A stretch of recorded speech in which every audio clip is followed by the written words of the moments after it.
Nyoy gede. Assalamualaikum. Assalamualaikum. Ini kunci. Masih terus masyarakat. Haji Damong. Ini kunci. Assalamualaikum. Tahu piket? Pak Idol piket? Lero. Dokter umum Didi. Yang harus piket malamnya dokter umum Jid. Barka, Terotu, Suwardi, Mandua Hanaino, Adrone yang perawat Lero. Alasan dokter yang piket Hanai Tamong malamnya. Hana pemberitahuan. Kondisi lagi nyo Wadrone dalam Tamong Honda kena dari Pawadi. Posiplo. Menya seandainya bunuh na pasien kenlung yang jak. Pasien gawat darurat. Negunci pintu.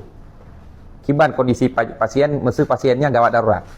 Jadi Wadrone piket di IGD nyo Puskesmas Darul Aman di Dicut harap bineh jalan negara.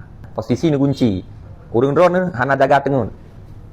Pasien mesti gawat darurat melahirkan atau kecelakaan. Butuh penanganan untuk pasang oksigen. Urang masyarakat yang ja tok pintu nan buka. Nan buka. Bahkan hana buka aja pintu 24 jam. Pelayanan IGD yang dimaksud 24 jam, pintu buka. Jadi menyana yang piket lehero atau dua dro, berarti siro tinggal. Nya daruratnya kan hana terprediksi. Contoh, na kebakaran urung tutung, ya kan? Ambulan standby.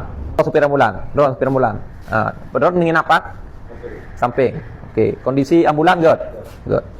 Jadi untuk ukurannya berubah. Beknali model kunci-kunci. Dalam aturan IGD-nya aktif 24 jam.